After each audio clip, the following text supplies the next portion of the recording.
है ना। तो ये कृपया करके इसमें डालिए, तो उससे क्या होगा, आपका जो क्राउड आ रहा है वो कंट्रोल्ड रहेगा। दूसरा, आपका जो आपको पता रहेगा आज मेरे पास कितना क्राउड है, मेरे कितने लोग जो हैं आज हमारे पास अपडेट कराने के लिए इसके लिए आने वाले हैं। तो कृपया करके इस पर जरा सोच विचार कीजिए। डिस्ट्रिक्ट जो टीम्स हैं और अपना जो स्टेट हेड्स हैं, आई विल रिक्वेस्ट देम कि उनको अवश्य इसके ऊपर ध्यान दे करके इसके ऊपर लेकर के आना चाहिए। उसके बाद है जो आप रोज काम करते हैं उसको हम देख सकते हैं। तो डेली जो आपकी हमारी रिक्वेस्ट ये है कि आप एनालाइज करें कि आपने अभी कितने पैकेट क्रिएट किए, उसमें से कितने अपलोड हो गए, कितने सिंक हुए, इसको देखना बहुत जरूरी है। अदरवाइज क्या होगा, आप देखेंगे नहीं, अपना कर देंगे, जब तक पहला पैकेट आपका सिंक नहीं हुआ दूसरे पे मच जाए तो समस्या क्या होगी कि बाद में वो पैकेट गुम हो जाएगा, आपने पता लगा आपने लोड ही नहीं किया। ये समस्या आई थी, हमने चेक किया, इसका एक नोटिफिकेशन भी दिया था, यूआईडीआई की तरफ से एक नोटिफिकेशन भी गया है। उसके बाद साथ साथ एक और ये है कि जैसे अभी हम डॉक्यूमेंट अपडेट की बात कर रहे हैं, तो वैसे ही एक और क्या है, बायोमेट्रिक अपडेट। हर 10 वर्ष में आदमी को जो है अपना बायोमेट्रिक अपडेट भी करते रहना चाहिए। उसके बाद एक और नोटिफिकेशन समय समय पर रजिस्ट्रार्स को हम भेजते रहते हैं। उसमें ये होता है कि आपने रिमोट सेशन पे नहीं देना है, आपको फोन आएगा, जी मैं टैक्स सेंटर से बोल रहा हूँ बेंगलुरु से, एक बार अपना सिस्टम देना सर, कुछ प्रॉब्लम आ रही है आपकी, या हम एक सिस्टम में पायलट कर रहे हैं कुछ, आप अपना सिस्टम दे दीजिए। कृपया करके ऐसे किसी भी झांसे में उसमें नहीं आना है। आपका फर्ज ये बनता है अपने रजिस्ट्रार नोडल जो है उससे बात करें, उनका फर्ज ये बनता है वो रीजनल ऑफिस दिल्ली या रीजनल ऑफिस जो भी आपका है वहां पर आपके जो कंसर्न स्टेट को देखते हैं उनसे बात करें और उनके कंफर्मेशन के बाद ही करना है। समझ आ रहा है? ऐसे किसी भी टेलीफोन कॉल पर ये सब आपको फंसाने के और उस तरह के वो तरीके हैं, इनसे जरा होशियार रहिएगा आप सभी। उसके अलावा 2-3 रिपोर्ट्स हम और देखते हैं एज ए यूआईडीआई। जैसे एक ऑफिस आवर्स का हम देखते हैं, ऑड आवर्स। ऑड आवर्स का मतलब है कि आप रात को 1 बजे कैसे कोई काम कर रहा होगा भाई, या रात को 10 बजे, 11 बजे, 12 बजे, 1 बजे, 4 बजे, कोई समय है काम करने का है? हाँ, तो कृपया करके ध्यान दीजिएगा कि जो आपके ऑफिस के जनरली 8 to 6 के टाइम है या 9 to 6 वाला जो टाइम है उसी में ही आप काम करें। ऑल्दो आप सीएससी वाले हैं, थोड़ा एक्सटेंड भी कर सकते हैं, पर थोड़ा एक्सटेंड का मतलब 6 से 7 हो सकता है। उसका मतलब ये नहीं कि रात को 11 बजे तक काम हो रहा है। ध्यान दीजिएगा, इस पे नजर रहती है। उसके बाद पैरेलल एनरोलमेंट्स भी होते हैं कि 2 जगह एनरोलमेंट चल रहे हैं, एक इधर भी कर रहा है, उधर भी कर रहा है। वो कैसे हुआ? क्योंकि आपने सिस्टम अपना कॉम्प्रोमाइज कर दिया। किसी ने बोला कि मैंने यहां से कर रहा हूं एक, ये तो क्या हुआ, जिसको भोला वाला वो हुआ, एक दूसरा है जिसने खुद ही कर दिया कि लो सर आप कर दो काम। समझ रहे हो? तो जरा ध्यान दीजिएगा। तीसरा जो है QGIS रिपोर्ट होती है, जिसमें कि हम ये देखते हैं कि आपकी मशीन कहाँ पे काम कर रही है। ओके, तो मशीन कहाँ पे काम कर रही है उसकी लोकेशन आ जाती है। उसकी लोकेशन हम मैप के ऊपर प्लॉट करके निकाल देते हैं, तो पता लगे कि आप मशीन तो दिल्ली में रजिस्टर्ड है लेकिन काम कर रही है हरियाणा में या राजस्थान में, उत्तर प्रदेश में। तो ये चीजें भी सब देखी जाती हैं। आप ये सोच रहे हैं कि भाई यूआईडीआई की आंख बंद है, मैं आपको ये बताना चाह रहा हूं कि आंख बंद नहीं है, यहां सब चीज दिख रही है हमारे को। तो कृपया करके जो है ध्यान दीजिएगा इनके ऊपर। उसके बाद अभी सिन्हा जी बता रहे थे ना कि वर्कलोड आपका बढ़ने वाला है। तो वर्कलोड बढ़ने वाला का मैं बोलूंगा कि आपके लिए क्या ये एक अपॉर्चुनिटी है। बिल्कुल ठीक बोला किसी ने, it is an opportunity for you. Document update जो प्रोजेक्ट है ये सबके पास है, ये पढ़ा किसी ने या बस रख लिया, घर जाके पढ़ेंगे? अच्छा, 1 महीने पहले पढ़ लिया था, बहुत बढ़िया। कौन से डिस्ट्रिक्ट के हो और कौन से राज्य के हो? वेरी गुड, राजस्थान के, शाबाश। तो ये जो एक आपको सभी को हमने दे रखा है, ये इसमें 4 पेज हैं। बाहर वाला पेज जो है ये अपडेट आधार के बारे में बताता है कि बनाए जीवन आसान, तो उसके क्या लाभ हैं, तकरीबन 8 लाभ हमने उसमें चिन्हित कर रखे हैं। अंदर जो है 2 पेज वो बताते हैं कि कौन कौन से डॉक्यूमेंट लगने चाहिए, ठीक है। और आखिरी का जो पेज है वो तरीका बताता है कि ऑनलाइन ऑफलाइन में काम करने का हमारा क्या तरीका है। तो देखिए, आधार का जब मैं एक छोटा सा आपके साथ शेयर करूंगा, मैं दिल्ली राज्य भी देखता हूं, दिल्ली में हमारे आधार यूआईडीआई रन ASK हैं हमारे अपने। तो आज की तारीख में जो सबसे अच्छा काम जो हो रहा है वो यूआईडीआई रन ASK जो है वो कर रहे हैं। तो जब इनिशियली हमने यहाँ पे भी शुरू किया तो बड़ी दिक्कत परेशानी है, अरे साहब कोई करता नहीं है, लोग बोलते हैं हमें पता ही नहीं है, साहब डॉक्यूमेंट नहीं मिलते हैं, अरे साहब 50 रुपए ले रहे हैं, लोग कराने को तैयार नहीं, अरे साहब ये तो होता ही नहीं, एक्स्ट्रा मैन पावर कहाँ से आएगी, ठीक है। तो जो तमाम काम नहीं करने के बहाने होते हैं ना, ये जो काम करना चाहता है वो रास्ता ढूंढेगा, जो काम नहीं करना चाहेगा वो, क्योंकि बहाना ढूंढने के लिए रास्ता ढूंढने की जरूरत ही नहीं, बैठे बैठे बहाना कुछ भी बना दो। तो इस तरह के बहाने बनाए जाते थे। किंतु परंतु हमारे जो डीडीजी सर थे संजय सोहानी जी बोल के गए ना, अभी मध्य प्रदेश इंदौर सीहोर में जो घूम के आए, वो इंदौर में गए और इंदौर में जाकर के उन्होंने खड़े होकर के एक दिन काम कराया। और उस दिन जो इंदौर का था वो 300 इनरोलमेंट अपडेट वो दिन में करते थे। 300 इनरोलमेंट अपडेट दिन में, उन्होंने 90 डॉक्यूमेंट अपडेट किए उस दिन।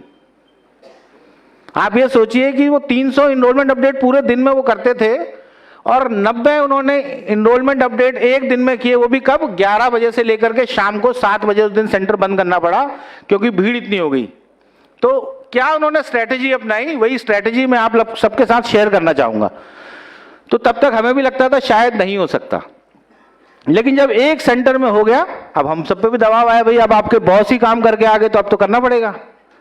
तो फिर दिल्ली सबसे नजदीक है, दिल्ली वाले ऑपरेशन एएसके मैनेजरों को बुलाया गया और उनको बताया गया कि भाई कोटा देख लो, सॉरी इंदौर छोटी सी जगह है और इंदौर में 300 में उसने भाई 90 कर दिए। तो 300 में 90 लगाएं तो कितनी एवरेज बनती है परसेंटेज में? 20, 30 से थोड़ा ऊपर। तो कहने का मतलब यह है कि भैया तो 30% कन्वर्जन रेट है, ऐसा कैसे हो सकता है? उसके बाद दिल्ली में जो है फिर जो हमारे एएसके मैनेजर्स हैं, ऑपरेशन मैनेजर्स हैं, वो फिर इसके ऊपर बिल्कुल एकदम समस्या उनको समझ आ गई, तरीका भी समझ आ गया और समस्या का तरीका समझने के बाद वो लग गए और आज की तारीख में तकरीबन जो है 100-125 हर सेंटर में आता है और हाईएस्ट एक दिन का 286 है, 286 document update in a day, जहां पे 16 मशीन की हमारी सेंटर्स हैं, 16 मशीन वाले सेंटर हैं। तो I am sharing with this you, आपके साथ मैं इसलिए शेयर कर रहा हूं ये बताने के लिए कि ये कर सकते हैं हम। ये सोच बदलने की जरूरत है, हमारे सोच में कमी है। काम में मार्केट में कोई कमी नहीं है, सही जायज काम में। ओके, तो 4 भाग हैं इसके। जो डॉक्यूमेंट अपडेट है वो चौथा अपडेट है, उसके पहले 3 भाग और हैं। सबसे पहला भाग होता है कम्युनिकेट। कम्युनिकेट मतलब जो आदमी आपके पास आया है उसको आपने बातचीत करनी है, उसको थोड़ा सा आपने कंफर्टेबल करना है। अब भैया मेरे पास टाइम नहीं, भैया आज तो हो गया, लंच का टाइम हो गया, अब ये क्या टाइम है आने का, ऐसे बात करोगे करवाएगा? जो करवाने आया था वो भी नहीं करवाएगा। कंफर्टेबल करोगे, उससे बातचीत करोगे, कम्युनिकेट करोगे, एक आप चैनल खोल रहे हो। उसके बाद उसको आपने एजुकेट करना है कि हाँ जी ठीक है। अच्छा, आपका देखिए एडवांटेज क्या है कि आप, मैंने पहले ही बताया ना कहाँ कहाँ फैले हुए हैं, कितने सारे आप लोग हैं, 15,000 दिखाया सिन्हा जी ने अभी एक्टिव हैं। तो आपकी रीच बहुत अच्छी है और आप जहाँ बैठे हैं सब आपके परिवार वाले होंगे, गोत्र वाले होंगे, गांव वाले होंगे, है ना, मतलब जान पहचान के सब लोग हैं। ऐसा कोई नहीं कि मतलब दिल्ली से वहां करवाने जाएगा, सीहोर ही जाके करवाऊंगा भाई, वहीं आपके आसपास के सब लोग हैं, आप भी वहीं के हैं, तो इसीलिए आपके लिए और आसान हो जाता है। तो क्या, कम्युनिकेट देन एजुकेट, उनको आपने ज्ञान देना है कि भाई ऐसे ऐसे करके। एक सरकार ने अभी ये चला रखी है, आधार की तरफ से आई है, जिसमें कि आपका अगर 10 वर्ष से पुराना जो डॉक्यूमेंट है, जिसमें आपने कभी भी अपना कोई भी अपडेट नहीं कराया, तो अवश्य आप इसको अपडेट कराएं। ठीक, जब आप एजुकेट करोगे तभी समस्या वो पूछे भाई इससे मुझे फायदा क्या है। पहले तो पूछेगा ना फ्री है क्या, फ्री में मांगते ना इंडिया है, तो फ्री। आप बैंक में जाते हैं, हमारा eKYC होता है, हर 1-2 साल में होता है कि नहीं होता?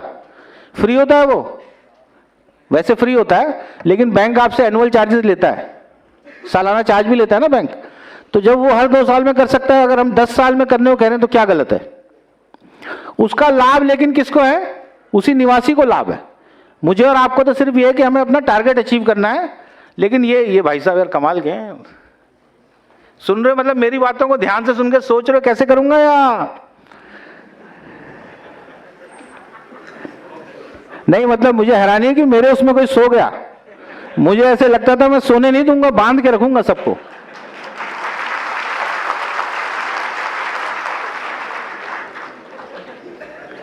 थॉट प्रोसेस वो निकल जाता है। कहां पे थे हम? एजुकेट पे थे। तो कम्युनिकेट एंड देन एजुकेट, और उनको फिर मोटिवेट करना है। मोटिवेट करने का काम भी हमारा कि कुछ नहीं है, 50 रुपीज चार्जेस हैं और आपका आगे का लाइफ आसान हो गया। अगर कहीं पे आपको कोई समस्या आएगी, अभी धीरे धीरे क्या हर चीज ऑथेंटिकेट होना शुरू हो रहा है। आधार जो है ऑथेंटिकेशन की ओर जा रहा है कि जो भी आपको सब्सिडी मिलेगी उसके लिए ऑथेंटिकेशन विल बी कंपलसरी। तो जब आपका कंपलसरी हो जाएगा, आपका डाटा मिसमैच ना हो जाए।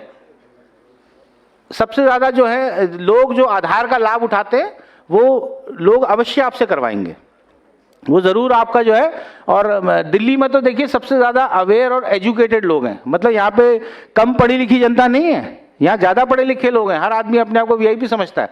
लेकिन जब यहाँ पर नंबर आ सकते हैं जहाँ पर कि हर आदमी उस सब्सिडी का फायदा भी नहीं उठा रहा, लेकिन सिर्फ किस चीज़ से, कम्युनिकेट, एजुकेट एंड मोटिवेट, जब ये तीन आप कार्य करेंगे, ये तीन स्टेप जो हैं, चौथे में जाकर के फिर अपडेट आता है। ठीक है, तो जो मैं ये कहना ये चाह रहा हूं कि जो डॉक्यूमेंट अपडेट है ये एक रेवेन्यू जनरेटर है आपके लिए, it is an opportunity for you, क्योंकि अब जितने आपके लोग हैं सेंटर में उतने ही रहने वाले हैं। यदि आपका वीएलई बीसी है, आपका कोई खर्चा नहीं लगने वाला, इसमें क्या लगने वाली है, जबान, बाकी कुछ नहीं लगेगा। आपका सेंटर चल रहा है, बिजली का बिल भी आ रहा है, पानी का बिल भी आ रहा है, और वही आदमी आया है, कोई दूसरा आदमी नहीं है। हमने किनको टारगेट किया कि जो साथ में उसके छोड़ने आता है ना, भारत में 2 लोग जाते हैं हर जगह, पत्नी है तो पति होगा, बच्चा है तो पिता होगा, वृद्ध माता पिता है तो बेटा होगा। तो टारगेट आपका वो बेटा है, टारगेट आपका वो पिता है, क्योंकि उसके पास क्या है, मोटरसाइकिल भाई कम से कम लेके आया होगा, तभी तो लाएगा। उसको लाए किस लिए हैं, वो सवारी, वो मतलब वो है सवारी चलाने वाला है वो, तो भाई उसके पास ड्राइविंग लाइसेंस तो होगा ही, समझ रहे हैं। तो बेसिकली आपने टारगेट करना है, जो दिखता है वो, और जो बिकता नहीं है वो टिकता नहीं है। तो अगर आप बिकेंगे नहीं तो ये अस्तित्व का मसला है। तो कृपया करके जो डॉक्यूमेंट अपडेट है इसको बहुत ही आपने सीरियसली लेना है, और कुछ इसमें खर्चा नहीं है आपकी जेब से कि एक्स्ट्रा पैसे लगने वाले हैं, सिर्फ आपकी बातचीत लगने वाली है, आपकी जो है लाइजनिंग लगने वाली है, आपको उनसे जो कैसे आप लहजा करते हैं, कैसे बातचीत करते हैं, कैसे आप कम्युनिकेट कर रहे हैं, कैसे आप एजुकेट कर रहे हैं, कैसे आप उनको समझा रहे हैं कि क्यों ये जरूरी है उसके लिए। मेरा उसमें फायदा नहीं है, आपका फायदा है ये करवाने से, ताकि भविष्य में आपको आधार की जो भी सेवाएं ले रहे हैं, भारत सरकार की, राज्य सरकार की, जो भी आप सेवाओं का आनंद ले रहे हैं वो सुचारू ढंग से मिलती रहे, उसमें कोई भी अवरोध ना आए, स्पीड ब्रेकर। ठीक है, तो कृपया करके ये बताइएगा।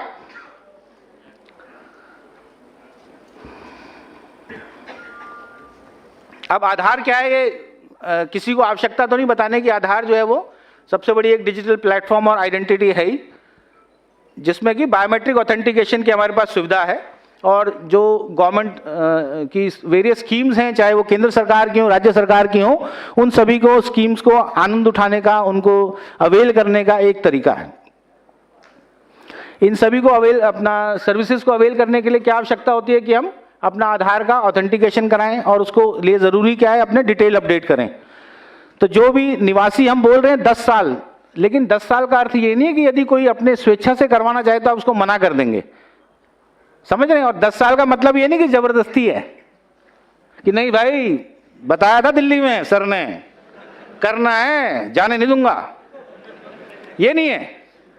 जो स्वेच्छा से करा रहा है, लेकिन उसका अर्थ ये नहीं कि 10 साल से ऊपर ही है। यदि कोई कम वाला भी करवाना चाहता है, आपकी इट इज योर विल, आप वो कर सकते हैं, लेकिन जबरदस्ती किसी के साथ नहीं है। इसकी शर्त क्या है कि आपका वही अता पता होना चाहिए। ऐसा नहीं कि आपने अता पता चेंज कर लिया उसके बाद कह रहे हैं कि वही वाला है, या बीच में आपने कभी भी कोई अपडेट नहीं किया होना चाहिए, ये इसकी शर्त है। और इसको आपने कैसे करना है, उनके डॉक्यूमेंट्स के माध्यम से करना है। डॉक्यूमेंट्स हम आपको पहले ही बता चुके हैं, और किस लिए करना है ये मैंने पहले ही बता दिया कि अगर इसको हम करेंगे तो जो भविष्य में अगर जो हमारी जो आप सेवाएं का आनंद उठा रहे हैं, लाभ उठा रहे हैं, यदि उसके ऊपर और सरकार जो है वो और टाइट होते हैं और रिस्ट्रिक्शंस आती हैं, तो हो सकता है कि आपका डाटा अगर मिसमैच होगा तो आप उन सेवाओं का लाभ नहीं उठा पाएंगे। तो इसलिए जरूरी है कि हम अपना डॉक्यूमेंट अपडेट करवाएं सभी के लिए।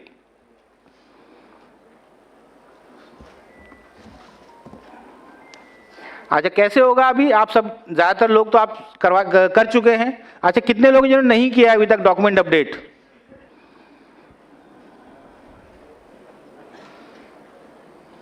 ये कोई मतलब ताम्र पत्र का वो वेट कर रहे थे कि वो मिलेगा फिर करेंगे, हैं? ऐसा क्यों नहीं कर रहे भैया? बाकी देखो, मतलब काफी कम लोग हैं, मैं देखा हूँ शायद 5 से 8% लोग भी नहीं जिन्होंने नहीं किया है। तो बड़ी अच्छी बात है कि आप जानते हैं। और ऑफलाइन मोड में कितने लोग काम कर रहे हैं? ऑनलाइन है क्योंकि आपका जनरली तो सारे ऑनलाइन पे ही हैं। ये ऑफलाइन वाला कौन है भाई? चलिए, तो इसके दो तरीके हैं, जैसे आप जानते हैं online mode and offline mode का, कि दो तरीके से हम जो है वो इसको कर सकते हैं अपना डॉक्यूमेंट अपडेट को। ऑनलाइन अपडेट के लिए आपको क्या चीज चाहिए? एक आरडी फिंगर चाहिए ना, सिंगल फिंगर आरडी डिवाइस, उसकी आवश्यकता है। That is the difference. Online offline मैं पहले बता चुका हूं, दोनों की एक ही कॉस्ट है। कितनी? जो फीस है, मतलब जो आप ले सकते हैं रेजिडेंट से, 50 रुपए है, और वो सब कुछ मिला के, मतलब उसमें जीएसटी शामिल है, ठीक है ना? 50 रुपए में जीएसटी शामिल है, मतलब ये नहीं बोला सर 50 बताया तो ये नहीं पता था जीएसटी शामिल है सर, तो उसमें बोला एसजीएसटी, सीजीएसटी और अपनी भी जीएसटी लगा दी हमने। तो जीएसटी जो है वो शामिल करके 50 रुपए जो है ऑथराइज रेट है, जो आप उससे रेजिडेंट से ले सकते हैं, जो आप उनका डॉक्यूमेंट अपडेट का कार्य कर रहे हैं।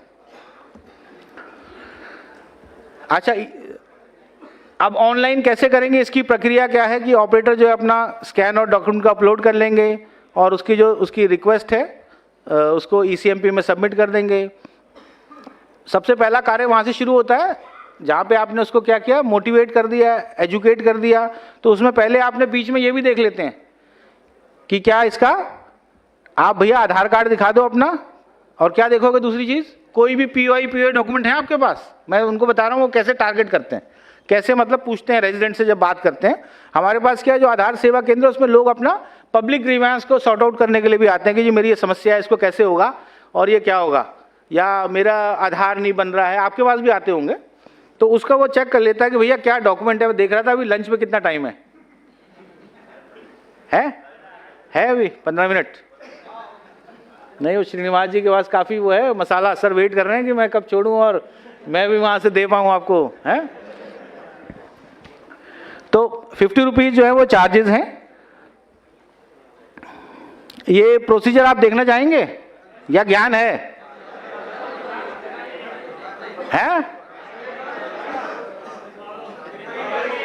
तो देख लो, अरे भाई देख लो, उसमें तो ज्ञान की चीज ही नहीं है। उसमें क्या है, स्क्रीनशॉट ले रखे हैं, वो देखिए, स्क्रीन की ओर देखें। तो ऑनलाइन डॉक्यूमेंट अपडेट का तरीका बताया जा रहा है कि किस तरह से होगा। पहली स्क्रीन ये रहेगी जिसमें आप आधार नंबर, एनरोलमेंट, रेजिडेंट की ईआईडी नंबर डाल सकते हैं, fingerprint of resident and operator through single fingerprint RD device for fetching details. उसमें क्या होगा कि डिटेल फेच होते हैं ना ऑनलाइन में। उसके बाद क्या है, जब आप रेजिडेंट का ईआईडी नंबर, आधार नंबर, फिंगरप्रिंट लगा देंगे ऑपरेटर का अपना, तो उससे फाइंड आधार टैब को दबाना है, फाइंड आधार। ठीक, नीचे देखिए वो लाल रंग से है ना, सब कुछ लाल में है। तो जब फाइंड आधार हो गया एक बार, तो उसमें क्या हो जाएगा, स्क्रीन के ऊपर डाटा आ जाएगा। किसका डाटा आएगा? निवासी का डाटा आ जाएगा, जो आपने डाटा फिट किया था उससे। अब आपने मैच करना है कि भाई जो इसने मुझे डॉक्यूमेंट दिए, पीओआई या पीओ के, उससे मैच करता है कि नहीं करता, है ना। सॉफ्टवेयर मतलब जो आपका आधार कार्ड है और जो सॉफ्टवेयर है, दोनों में आप देख रहे हैं कि यहाँ भी मैच कर रहा है, नहीं कर रहा। और मैच कर रहा है तो अगले कदम की ओर बढ़ेंगे। तो हाँ क्या आती है दिक्कत, क्या आ रही है? अच्छा, केयर ऑफ एक्चुअली पुराना वाला वो है, वो फादर नेम और हस्बैंड नेम नहीं आता उसमें। हाँ, चलिए इसके ऊपर अभी चर्चा करेंगे बाद में। पहले ज्ञान पूरा ले लो, उसके बाद प्रश्न उत्तर का जब सेशन होगा ना, उसमें इस पे चर्चा होगी। हाँ, तो उसमें क्या हो गया अभी, पीओ क्या बोला? हाँ विवेक जी क्या कह रहे हो? अच्छा, मैं कहा लंच बोल दिया, अभी नहीं है।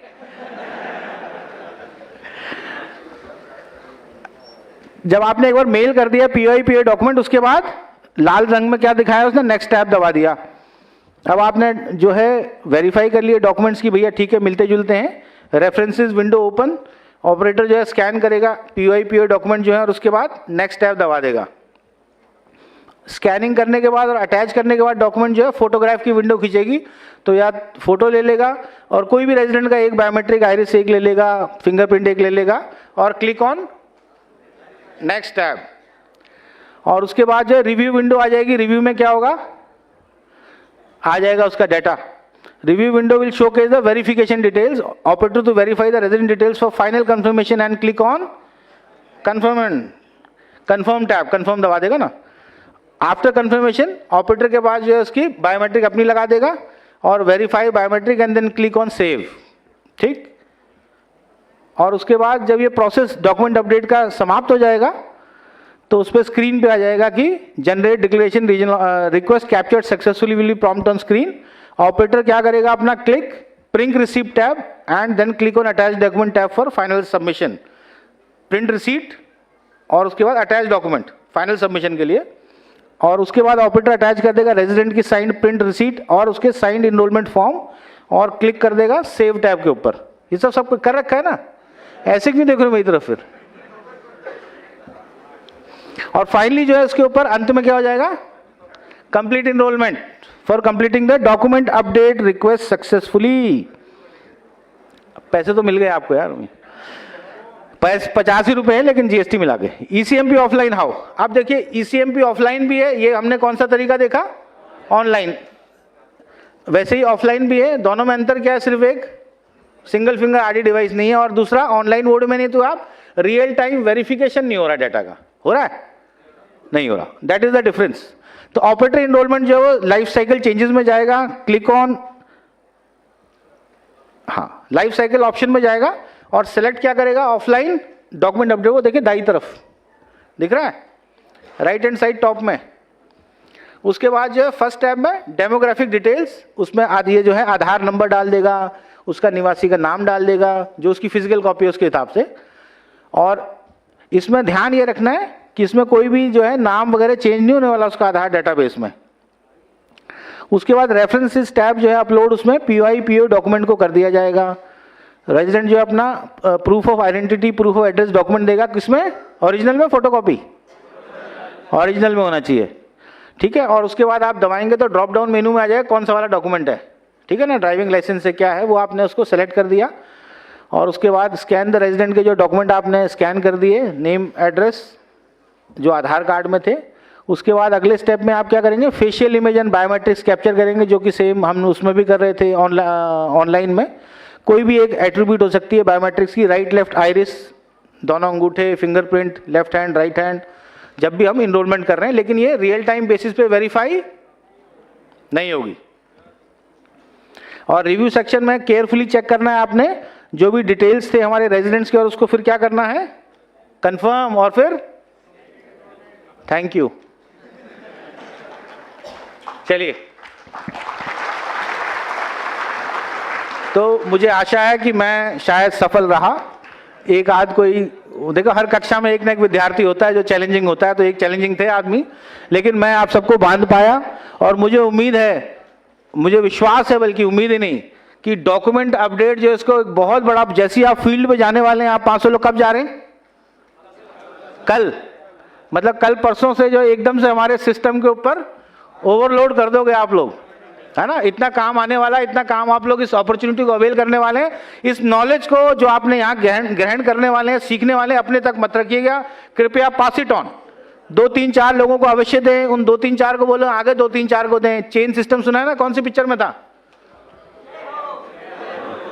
तो कृपया चेन बनाएं. और इसको जो एक मतलब फील्ड में हमें दिखना चाहिए कि अभी हर रोज में जो एकदम से जो हमने ट्रेनिंग यहाँ पे यूआईडी और सीएससी की पार्टनरशिप में आपको जो ट्रेनिंग मिल रही है, जो आप ट्रेनिंग ले रहे हैं, इसका आप संपूर्ण लाभ उठाएं.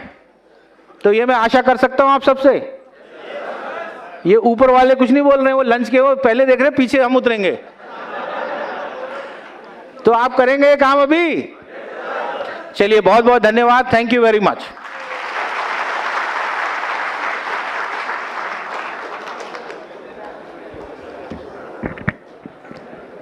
Thank you so much sir. एक नई ऊर्जा और जोश हमारे अंदर सर ने डाल दिया है और जाके हम कोशिश करेंगे कि बहुत ही अच्छे नंबर और अच्छा काम करके दिखाएं.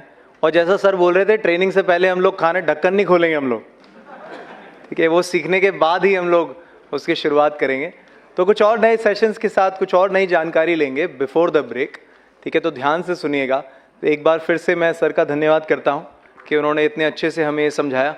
अच्छा लगा, बात समझ में आई सबको. तो तो ये तालियां जो हैं, ये जो स्माइल है सभी लोगों के चेहरे पर सर, प्रूफ है कि आपकी बात उन तक पहुंची और ये जल्दी ही उनके काम में भी रिफ्लेक्ट होगा। Again thank you so much. तो चलिए आगे बढ़ते हैं। नेक्स्ट सेशन हम लोग बात करेंगे कि जो पेनल्टीज़ हैं इसमें, ये ध्यान से सुनिएगा। देखिए सारी अच्छी अच्छी बातें नहीं करने आए, थोड़ा सा यहाँ पे हम कान भी खींचने पड़ेंगे अब जो नहीं काम अच्छे से करता है। सो पेनल्टीज़ भी कुछ लगेंगे इसके ऊपर कि अगर काम ठीक से नहीं होता है तो उसके ऊपर मैं रिक्वेस्ट करूंगा, हमारे साथ श्री RVN श्रीनिवास सर हैं, डायरेक्टर UIDAI से, उनसे मैं रिक्वेस्ट करूंगा कि उसके बारे में आपको ब्रीफ करें। इनफैक्ट इसके बाद उनकी टीम भी है प्रॉपर जो आपको और जानकारी देंगे इसके बारे में। Sir please.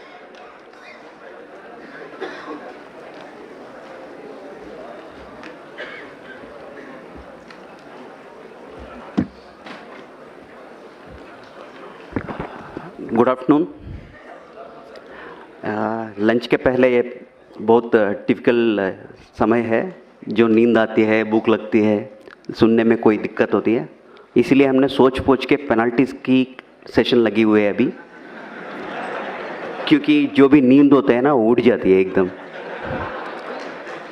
अभी तक रौटेला साहब और हमारा राकेश सिन्हा साहब बहुत अच्छी चीज़ बताया, और अभी मैं ये बोलना चाहता हूँ, there are two things I would like to flag. पहला क्या होता है कि ये डॉक्यूमेंट अपडेट प्रोजेक्ट में आप किसी प्रकार की स्टैंडर्ड सर्टिफिकेट मत लीजिए। Standard certificate is not accepted for document update project. ये डॉक्यूमेंट अपडेट प्रोजेक्ट हम इसीलिए कर रहे हैं कि जिसका पुरानी डॉक्यूमेंट्स हमारे पास नहीं है, अगर वहाँ भी हम स्टैंडर्ड सर्टिफिकेट अप्रूव करेंगे तो गलत बात है, उसका पर्यवसान बहुत कठिन होता है। तो इसीलिए कोई भी डॉक्यूमेंट अपडेट प्रोजेक्ट में आप स्टैंडर्ड सर्टिफिकेट मत लीजिए, पॉइंट नंबर 1। पॉइंट नंबर 2, अभी UIDAI हेडक्वार्टर्स ने बहुत सारा प्रेजेंटेशंस बन चुके हैं आपके लिए, सारी ट्रेनर्स के लिए, सारी ऑपरेटर्स के लिए। उसमें 8 प्रेजेंटेशंस है, उसमें 2 प्रेजेंटेशंस ऑलरेडी सिन्हा जी और रौटेला जी कवर कर लिया है। फर्स्ट प्रेजेंटेशन है एनरोलमेंट ऑपरेटर, मतलब एक एनरोलमेंट ऑपरेटर किस तरह के एनरोलमेंट करना है, उसमें क्या क्या देखना पड़ती है। लोग क्या होते हैं ना, छोटे मोटे गलती है सर इसमें क्या गलती, वो छोटे मोटे गलती आपके लिए हो सकता है मगर वो छोटे मोटे गलती हमारे लिए बहुत बड़ा बन सकती है। उसके ऊपर आप सब लोग कभी कभी बोलते हैं सर हमारा सस्पेंशन हो गया है, DOE 1 में हो गया है, DOE 2 में हो गया है, बायोमेट्रिक एरर में हो गया। आपको ये सब पता होना चाहिए आपका गलती कितना छोटा है और कितना बड़ा है, इसके ऊपर एक प्रेजेंटेशन है। सेकंड थिंग, कुछ लोग पूछ रहे हैं कि सर नाम में चेंज करने पर भी रिजेक्ट हो रहा है। अगर मेरा नाम श्रीनिवास है, मैं अजय कुमार बनना चाहता हूँ, ये गलत बात है। वो अजय कुमार बन के क्या कर रहे हैं आपको मालूम है? वो किसी दूसरे के प्रॉपर्टी को भी लेके जा रहा है। ये ऐसा स्थिति है ग्राउंड पे, इसीलिए आप जो भी नाम चेंज कर रहे हैं, मतलब श्रीनिवास से कोई दूसरा नाम, कोई दूसरा नाम से तीसरा नाम, ऐसा हो रहा है कि सोचो उस आदमी को सही डॉक्यूमेंट लेके आ रहा है कि नहीं आ रहा है, वो सब सोच लो, उसका पर्यवसान बहुत कठिन होता है। दूसरा ये है कि इसीलिए हमने एक स्टैंडर्ड ऑपरेटिंग प्रोसीजर निकाला है। नाम कितने बार कर सकते हैं, डेट ऑफ बर्थ कितने बार कर सकते हैं, जेंडर कितने बार कर सकते हैं। अगर इसके पर भी किसी का डेट ऑफ बर्थ बार बार चेंज होता है क्या? मगर कोई आदमी आ रहा है, इसका मतलब क्या है? हम तो वो सोचना पड़ेगा ना। फ्रॉड भी हो सकता है, कभी हमने भी गलती कर लिया होगा ना, आंख बंद करके टकाटक मार लिया हो तो गलत हो गया होगा। देखो जो आदमी आ रहे हैं उनका गलती है या हमारा गलती है, ये भी देखो थोड़ा। उनका प्रॉब्लम क्या है वो एसेस करने के लिए कोशिश करिए। सेकेंड थिंग इज, इसके साथ हमारा QC में बहुत सारा रिजेक्शंस होता है। आप ये समझते होगी जो हम डॉक्यूमेंट यहाँ से अपलोड करेंगे वहाँ कोई देखने वाला नहीं है, हमको क्या फ़र्क पड़ने वाला वैसा कुछ नहीं होता है। आप यहाँ से जो भी कागज़ भेजते हैं नीचे पैकेट के साथ, वो सारी बैकग्राउंड में वेरिफिकेशन होता है। मैं आपको बोलता हूँ, मानने न मानो आपका बात है, डॉक्यूमेंट होता है, डॉक्यूमेंट को इस तरफ आगे साइड उनका प्रूफ ऑफ आइडेंटिटी होता है। फ़ोन पे बात करते रहे या कोई दूसरे बात करते रहो, उल्टा करके स्कैन करते हैं। मेरे को क्या आता है, वाइट पेपर आता है। ये DOE 1 है, क्योंकि जहाँ पे प्रूफ ऑफ आइडेंटिटी अपलोड करना था आपने सफ़ेद कागज़ अपलोड किया। ये तो एकदम फ्रॉड है। वो आप गलती से भी कर लिया होगा, मगर it has a long lasting effect. दूसरा क्या होता है ना, किसी ने POA डॉक्यूमेंट दोनों दिया था आपको, एक के बाद एक स्कैन करना था, वो भी फोन पे लगे हुए हैं, दोनों डॉक्यूमेंट लिया, स्कैनिंग वैसा हुआ कि पहला डॉक्यूमेंट आधा स्कैन हो गया, दूसरा डॉक्यूमेंट आधा स्कैन हो गया, आप जान ही नहीं देते हैं, वो गलत बात है। तीसरी बात यह है कि ये देखो मेरा 10 उंगलियां है यहाँ पे, ये दोनों में बायोमेट्रिक्स नहीं आ रहा है, मगर आप इसको, कुछ लोग ऐसा समझते हैं कि हाँ ये एक्सेप्शन है, हम 8 उंगली को ले लेंगे बायोमेट्रिक और इसको एक्सेप्शन मानते, ये गलत है, बहुत बड़ा गलत है। इसका 2 उंगली है यहाँ पे, इसका उंगली नहीं है, वो अलग सी बात है, ये एक्सेप्शन बनती है, मगर ये एक्सेप्शन नहीं बनती है। इसके लिए भी अलग सा तरीका है। अगर किसी का रेजिडेंट आपके पास आया, उनका 2 उंगली का बायोमेट्रिक्स नहीं आ रहा है, उसको कैप्चर करना है तो डेटा, उसका प्रोसेस ही अलग है, मगर क्या होता है ना, इसको एक्सेप्शन में डाल देते हैं। It is a fraud once again, क्योंकि वहाँ पे उंगली है, आप इसको एक्सेप्शन मान रहे हैं, कहाँ से एक्सेप्शन आ गया। ये है one more presentation on this particular aspect. इसके बाद क्या होता है, रौटेला साहब ने बताया था कि किसी ने वो आपको फोन पे बोलता है अभी आधा घंटा में आप नहीं करेंगे तो आपका दुकान बंद हो जाएगी, आपका क्लाइंट बंद हो जाएगी। ये सब क्या होता है, आपको मैसेजेस आता है ना क्रेडिट कार्ड्स वगैरह वगैरह में, आगे आधा घंटा में बिजली का बिल नहीं भरेगा तो आपका बिजली काट जाएगी, वो सब फॉल्स है ना, मालूम है ना आप लोग सबको। वैसा ही आपका सिस्टम को कोई एक्सेस कर रहे हैं तो आप एक्सेस क्यों कर रहे हैं, ये गलत बात है, ये भी नहीं करना चाहिए। इसके ऊपर टेक्निकल एस्पेक्ट्स, मतलब जो चीज़ आप करना है, जो चीज़ नहीं करना है, इंफॉर्मेशन सिक्योरिटी गाइडलाइंस क्या है, उसके ऊपर एक प्रेजेंटेशन है।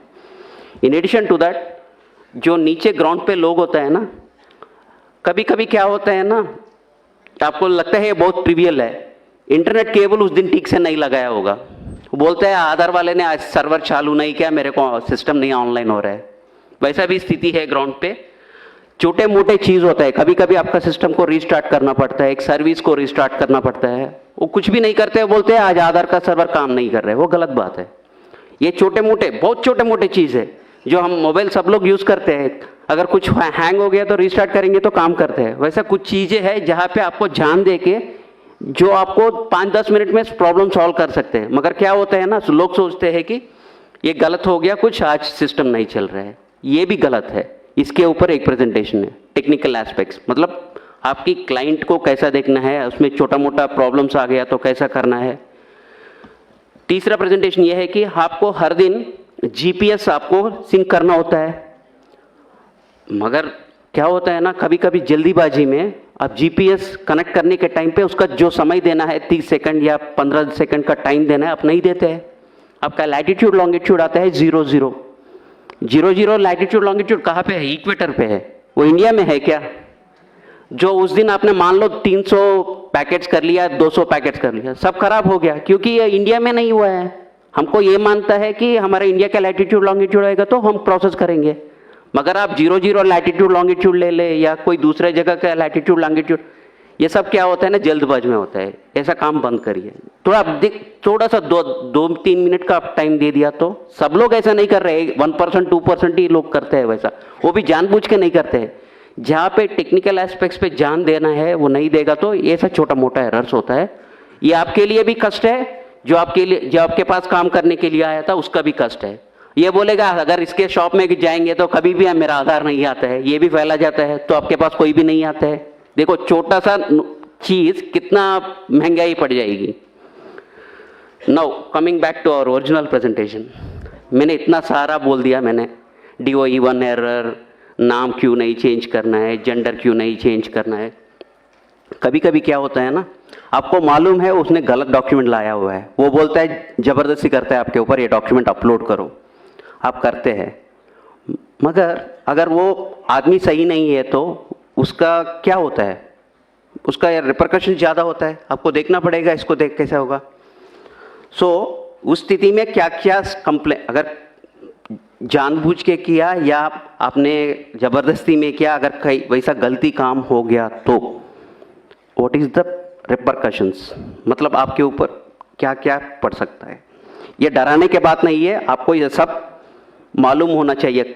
शायद अभी तक आपको किसी ने बताया नहीं होगा, इसलिए हम बता रहे हैं। हमारा ये उद्देश्य है कि आप सबको ट्रेनिंग होना चाहिए, ये ट्रेनिंग के पार्ट है। या किसी को डराने का या घबराने का बात नहीं है, वैसा मत सोचिए। अगर आप आधार सिस्टम में काम कर रहे हैं, 3 acts are applicable. First is Aadhaar act, second is IPC Indian penal code, third is information technology act. ये तीनों एक्ट के ऊपर एफआईआर डाल सकते हैं अगर गलती बहुत बड़ा है तो। ये किस तरह का गलती हो सकते हैं? पहला वाले अनऑथराइज्ड ऑपरेटर। अगर किसी सेंटर पे, आधार सेंटर पे आपका बॉस बाहर जाते हुए आपको गम्मी फिंगर दे के जाते हैं, वो यूज करते पकड़े गए तो section 36 and 42 of Aadhaar act, section 66 of IT act, section 419, 420, 468, 471 आईपीसीआर चालू हो सकता है। ये इसके कुल मिला के 14 साल हो सकता है। तो ये सर कभी सोचना मत, मतलब अगर किसी ने भी आपको बोलेगा अरे यार मैं भाई 1 घंटा के लिए बाहर रहा हूँ, ये गम्मी फिंगर ले लो, काम करो, मना कर लो, बिल्कुल मना कर लो। वैसा काम बिल्कुल ही नहीं करना है, सोचना भी नहीं है। आपको कभी कभी क्या होता है ना, आपको सीएससी सेंटर होता है कई सेंटर पे, उस दिन घर में कुछ शादी है, कुछ काम है, क्या करते हैं, हाँ यार सिस्टम लेके घर में करेंगे, क्या फ़र्क पड़ेगा। हमको सब पता चलता है आपका सिस्टम कहाँ होना है। आप सुबह सुबह जीपीएस सिंक करते हैं ना, तब मेरे को पता चलता है आपका सिस्टम कहाँ पे है। वो सिस्टम से मैं सोचता हूँ ये यहाँ पे है या कहीं दूसरा जगह काम कर रहे हैं। मतलब जहाँ पे आप काम करना चाहिए वही काम करना है। अगर सिस्टम लेके घर में करो या राजस्थान ऑपरेटर जाके दिल्ली में काम करो, दिल्ली वाले जाके जम्मू कश्मीर का काम करो, वैसा नहीं करना चाहिए। अगर उस तरह का काम करेगा तो फिर से उसके ऊपर ये सारी सेक्शंस चालू हो सकता है। ये सब मत करना है। Next one is ECMP client operator compromised. ये देखो अभी बोल रहा हूँ मैं, आप किसी को आपका रिमोट डेस्क दे दिया, आपने आपका सिस्टम को कॉपी कर लिया, इसमें आपको कोई दोष नहीं है, गलती नहीं है, मगर क्या हो गया, आप उसका पार्टी बन गया। आप वो सिस्टम का, आपका सिस्टम्स डिटेल्स लेके कहीं दूसरे जगह सिस्टम चल रहा है, उसको जवाब कौन देने पड़ेगा? आप लोगों को ही देना पड़ेगा। किसने बोला आपको देने को? आपने उस समय क्यों नहीं सोचा था ये सिस्टम देना है, ये सही आदमी है, गलत आदमी है, कौन है, सोचना पड़ेगा ना उस वक्त। वो भी नहीं करेगा तो भी उसके ऊपर भी इतना सारा सेक्शंस लागू हो जाएगा। अगर आपके पास बहुत लोग आते हैं, किसी ने, मैं आपके पास आया था, मैं अपना POA डॉक्यूमेंट्स आपको दिया था, आपने मेरा आधार पैकेट बनवाया था। अगर आप उस समय एक एक्स्ट्रा जेरोक्स कॉपी निकला या किसी को आपकी पास जो भी रेजिडेंट्स आ रहे हैं उसका आइडेंटिटी इंफॉर्मेशन किसी दूसरे के साथ शेयर कर लिया, वो बहुत बड़ा गलत है, वैसा मत करिए। Section 37 of Aadhaar act is applicable in such case. मतलब आपके पास कोई भी आ रहा है आदमी, उनका जो भी डिटेल्स है, वो पर्सनल डिटेल्स है या एड्रेस डिटेल है, जो कुछ भी है वो किसी के साथ नहीं शेयर करना है किसी भी स्थिति में। वो आरओ पूछेगा, आरओ को बोलना पड़ेगा, इसके मतलब नहीं है आरओ को नहीं बोलेंगे, नहीं। जब इंक्वायरी आएगा आरओ को बोलना ही पड़ेगा। मतलब आपस में किसी दूसरे के साथ वो किसी का डिटेल्स नहीं शेयर करना है। अभी तक सर ने बताया कि फ़ोन करेंगे हम, अगर 5 लोग बोलेगा कि हाँ ये ज़्यादा चार्ज कर रहे हैं, हाँ हो जाएगा, डिसएसोसिएशन हो जाएगा, सस्पेंशन हो जाएगा, फिनेंशियल पेनल्टीज लग जाएगी। ये सब क्यों करना है? जब आपको सरकार ने नोटिफाई किया था इतना ही पैसा लेना है, उतना ही पैसा ले लीजिए ना। अगर 1 भी रुपये ज़्यादा ले लिया उसके पर्यवसान के ऊपर, ये देखो section 42 of the Aadhaar act will be applicable on that. ये सब सेक्शंस, इसका सजा वगैरह वगैरह सब आपकी आधार का जो किताब है ना, छोटा किताब है ना, उसमें सारी इसका इंफॉर्मेशन मिला है।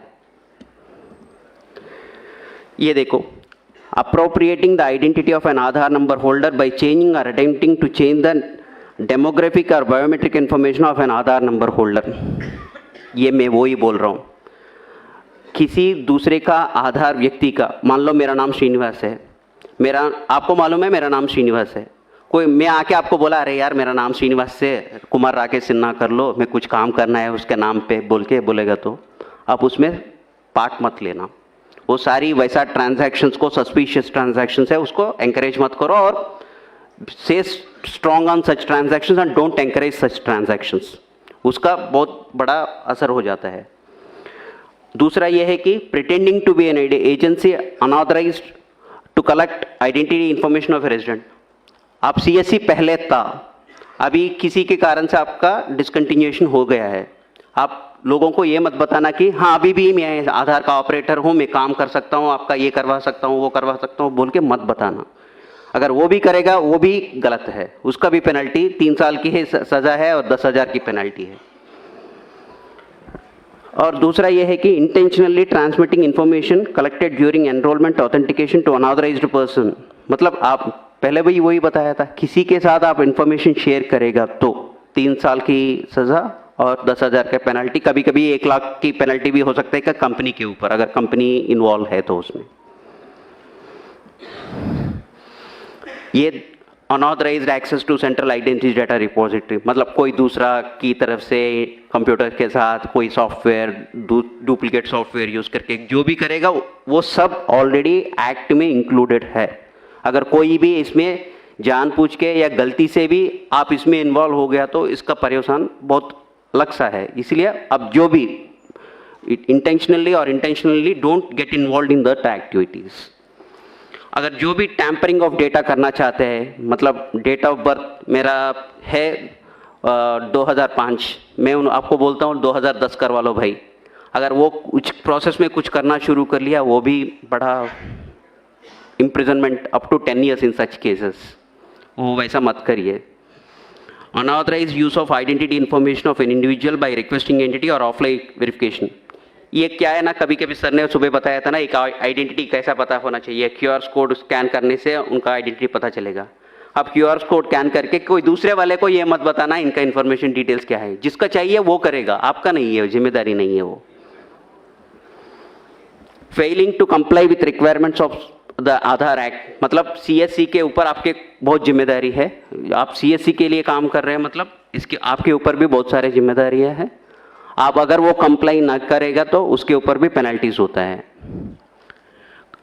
In addition all these things, कोई भी तरफ का एक्सप्लिसिटली नहीं डिफाइन किया हुआ है, कोई भी गलतियां है जिसमें एक्शन करना है उसका भी इम्प्रिजनमेंट पनिशमेंट है। ये आपको सबको पता होना चाहिए, क्योंकि इतना बड़ा प्रोजेक्ट कर रहा है, इसमें कष्ट भी होते हैं और हमारा इसके लाभ भी होते हैं। लाभ हम सबको मालूम है, कष्ट और नष्ट भी सबको मालूम होने से क्या होता है, हम ठीक से काम कर पाएंगे। जो हम सोचते हैं छोटे मोटे गलतियां हैं वो छोटे मोटे नहीं होते हैं, उसका असर बहुत अलग सा होता है। अब तक तो मैं आधार एक्ट का पेनल्टीज बताया था, आधार एक्ट के साथ IPC पेनल्टीज भी चालू होता है कभी कभी। पनिशमेंट फॉर क्रिमिनल कॉन्स्पिरेसी, अगर किसी ने स्टैंडर्ड सर्टिफिकेट दुकानदार वाले से ये करके हाँ वहाँ जाके स्टैंडर्ड सर्टिफिकेट लेके आइए आपका आधार अपडेट बन जाएगी बोलेगा, वैसा एंकरेज करेगा तो वो भी अलग सी बात है। whomsoever is party to criminal conspiracy to commit an official offense punishable with death or rigorous imprisonment, कुछ भी हो सकता है। जब पढ़ लीजिए, अंग्रेजी पढ़ लीजिए, ये सब इंटरनेट में भी आपको मिलता है, आपको बस ध्यान देना है। अगर इसके ऊपर आप गलती करेंगे तो उसका पर्यवसान क्या होता है। Section 419 punishment for cheating by personation, अगर आप किसी का नाम लेके जाके आधार में अपना डिटेल्स अपडेट करके, मैं वही बोल रहा हूँ ना, मैं श्रीनिवास हूँ, राकेश कुमार सिन्हा बनना चाहता हूँ, वो चीटिंग है। अगर वो भी आप भी जानबूझ के या बिना जानबूझ के भी आप उसमें शामिल हो गया, उसका पर्यवसान सीरियस होता है। 420 ये सबको मालूम है, 420 का केस क्या होता है, गलती जो भी किस तरफ की भी गलती करेगा तो वो 420 में आता है। 467 फोर्जरी ऑफ वैल्यूएबल सिक्योरिटी, मतलब आप फोर्जरी करो या डॉक्यूमेंट को, कुछ लोग क्या कर रहे हैं कि जब आशीष हमारा QC मैनेजर वो यहाँ पे है, लंच के बाद वो एक QC के ऊपर कौन सी एरर्स होती है वो सब बताते हो। आपके पास बर्थ सर्टिफिकेट लेके एक आदमी आता है, मगर बर्थ सर्टिफिकेट में डेट ऑफ बर्थ में व्हाइटनर लगा के डेट ऑफ बर्थ चेंज किया है, मतलब डॉक्यूमेंट इज टैम्पर्ड। उस डॉक्यूमेंट को एक्सेप्ट ही नहीं करना चाहिए था, मगर लोग देखते ही नहीं है, जान नहीं देते हैं, वो स्कैन करके अपलोड करते हैं, वो DOE 1 में आते हैं। मतलब जो गलती कर रहे हैं उनके साथ आप उनको सहायता कर रहे हो, क्योंकि डॉक्यूमेंट में जब व्हाइटनर लगा के डेट ऑफ बर्थ और नाम चेंज किया हुआ है, आप उस डॉक्यूमेंट को क्यों एक्सेप्ट कर रहे हैं? एक्सेप्ट नहीं करना चाहिए था। ये भी 468 वही पे forgery, the intention of the forgery is for cheating, उसके लिए पनिशमेंट है।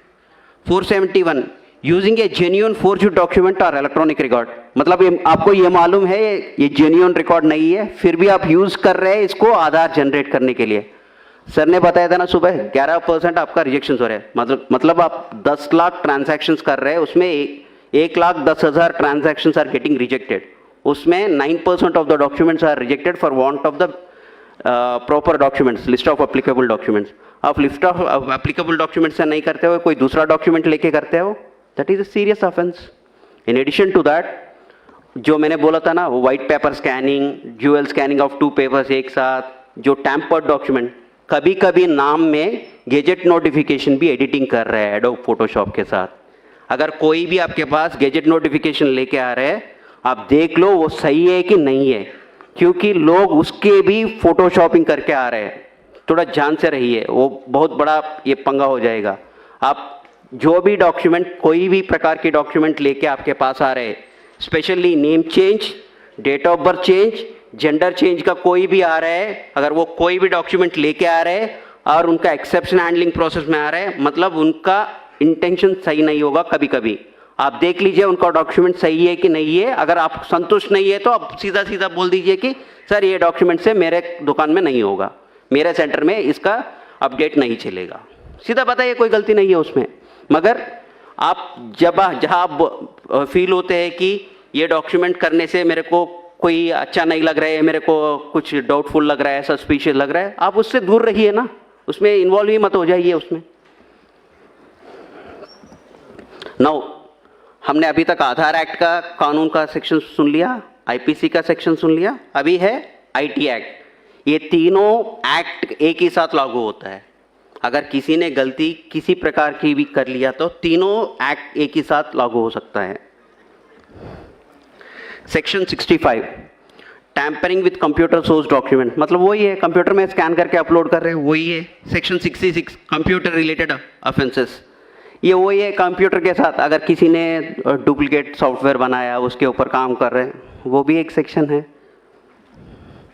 Punishment for sending offensive messages through communication service, आप कभी कभी देख लिया होगा व्हाट्सएप ग्रुप्स में या यूट्यूब वीडियोस में देखा होगा, आप मेरे को 500 रुपये दे दो और मैं आपका DO भी अपडेट करवा लेता हूँ, मैं आपका आधार कार्ड PVC कार्ड बनवा के दे देता हूँ। बहुत सारे वेबसाइट चलते रहते हैं, उसमें आप प्रमोट मत करिए। आप उस वैसा मैसेज कुछ भी आया आप RO को रिपोर्ट करिए, ये आपकी जिम्मेदारी है। वैसा कोई फेक वाला वेबसाइट या SMS या व्हाट्सएप टेक्स्ट मैसेज चक्कर मार रहे हैं तो आपको जिम्मेदारी है RO को इन्फॉर्म करने के, क्योंकि वो इन्वेस्टिगेट करके उसके जो भी एक्शन लेना है वो करेगा। जब तक आप नहीं बताएगा तो, क्योंकि हमको भी सारी चीज़ें नहीं मालूम पड़ता है, आपका जिम्मेदारी भी है हमको बताना है ऐसा काम चल रहा है सर, इसको थोड़ा देख लीजिए सर, ये डाउटफुल केस है। This is one more section. Another section is 66B, punishment for dishonestly receiving stolen computer और कम्युनिकेशन डिवाइस। अगर किसी ने आपको बोला है कि आधार किट, आपको मालूम है आधार किट जिम में मिलता है, अगर किसी ने आधार किट कहीं दूसरे जगह से लेके आपको बोल रहे कि ये 1 लाख का किट है, मैं आपको 10,000 में दूंगा, लेके काम कर लो, मत करो वैसा, वो भी इसमें पड़ सकता है। Section 66C, punishment for identity theft. मैं वही बोल रहा हूँ ना, श्रीनिवास बन गया अजय कुमार, वो तो अलग सी आइडेंटिटी थेफ्ट की बात है। वो मेरा आइडेंटिटी बदल रहा हूँ, किसी का आइडेंटिटी लेके किसी को दूसरे को दे रहा हूँ, कोई डेथ पर्सन का आइडेंटिटी लेके कोई दूसरे को दे रहा हूँ, ये सब थोड़ा देखना पड़ेगा। Punishment for cheating by impersonation using computer source, बस वही है, कोई कंप्यूटर का डॉक्यूमेंट लेके, कंप्यूटर के हिस्सा लेके हमने किसी का आइडेंटिटी चेंज करने का, बदलाव करने का कोशिश किया तो that is a very punishable, seriously punishable offence. बस इतना ही है। आप